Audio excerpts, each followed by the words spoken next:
Now let's dive into the detail and understand how we make money trading tennis matches using the third set winner strategy. Now we do it two ways. One is to make sure that we get the best possible entry price. And the second thing is to make sure that we're not leaking profits by looking at how and when to exit our trades. So let's have a look at how we enter our trade. Now, underpinning these techniques is the fact that we have created already a match selection process that produces a win rate greater than the average of 54%. I'll show you in a couple of slides' time the numbers, but I can't stress enough that the higher your win rate, the easier it is to make money consistently over a longer period of time. So the first thing we're going to do is we're going to wait for a higher entry price than the opening odds for the third set. We've already said that the favourites odds for the third set will be higher, typically higher than they were at the beginning of the match, but you can do better than that. So when do we enter the trade? The best way to get the highest price is if the opponent is serving first at the beginning of the third set, you let them serve, hopefully they'll win their service game, and if they do, the favourites odds will go up and be higher than they were, and that will give you a much better entry price.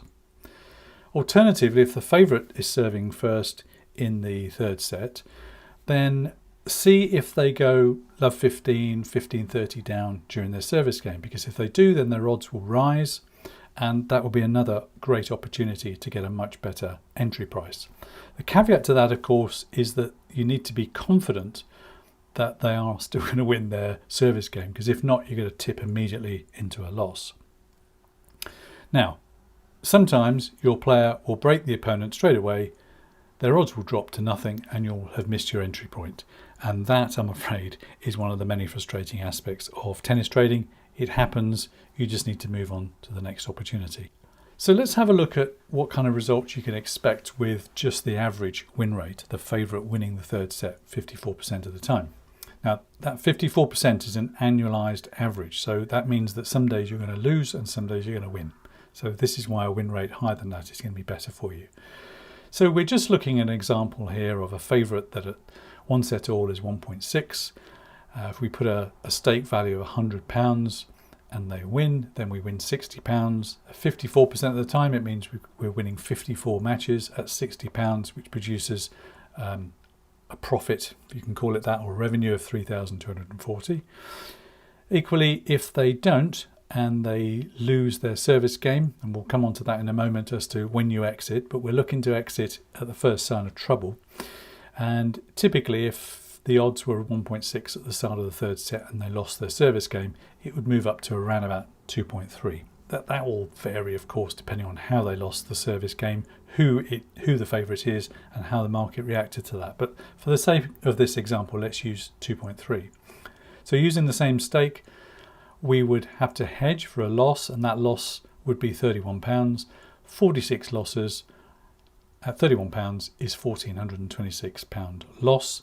Away from our 3,240 gives us a net profit of £1,800. Now, don't get me wrong, that £1,800 is not bad for 100 matches, but as I say, that win rate is an annualized win rate, and therefore it means some days, because these, you only get a handful of these 3-set matches every day, so some days you're going to lose and some days you're going to win, and it's just not great for your own trading confidence.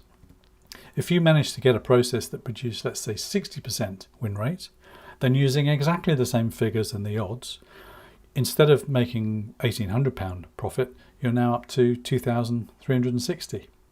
And if you're interested, our MatchAlert service achieves 70%, which would yield you, on the same stake values here, £3,270 profit. So the point I'm making here is that the more you can do in research and player analysis to get a higher win rate than the standard average, the easier it is for you to make money on a regular, consistent basis. Now, remember, your results will always be different to someone else that's trading this match. And why is that? Well, the examples that we're using here are averages, but your profit will depend on your entry price and how many winners your match selection process produces.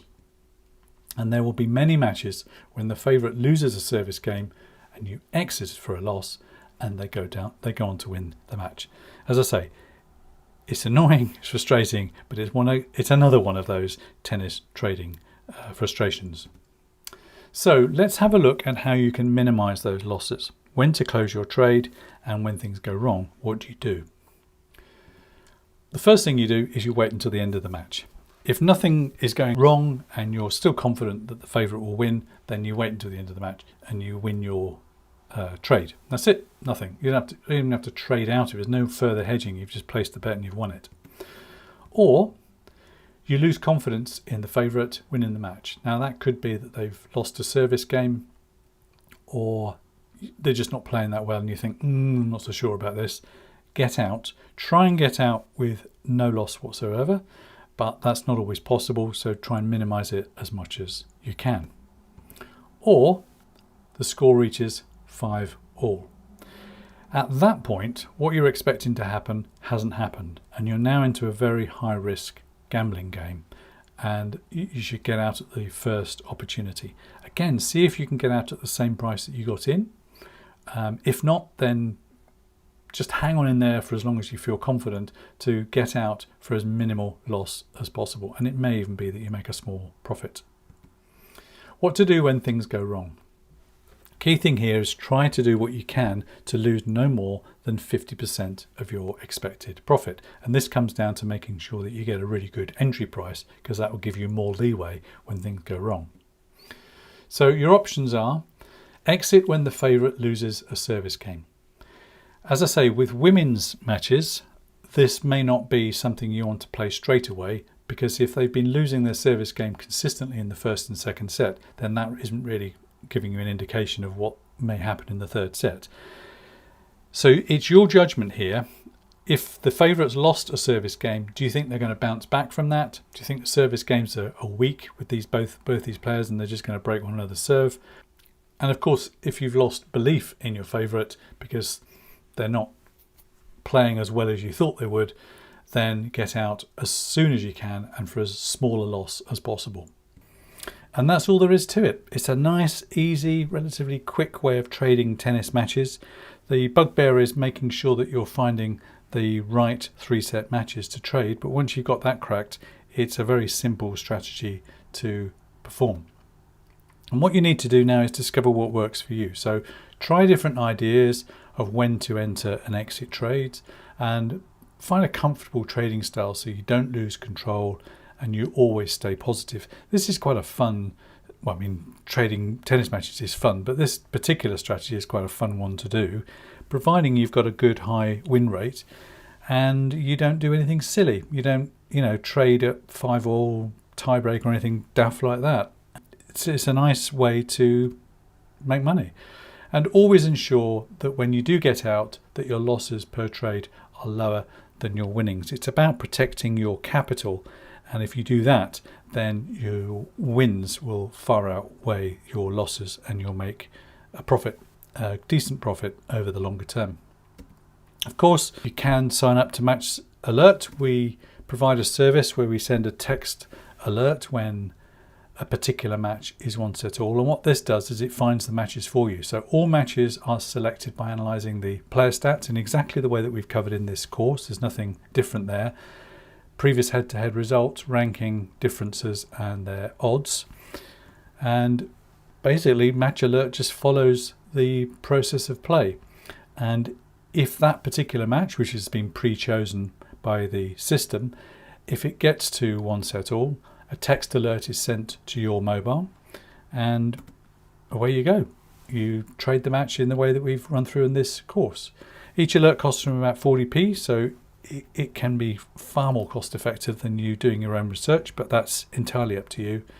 And as I mentioned before, the win rate is averaging about 70%, which is extremely good, and it gives you the confidence that 70% on average, 70% of the time you're going to win, and you've really just got to manage those difficult trades on 30% of the time. So I hope that's been of use to you, and I wish you much success in your trading.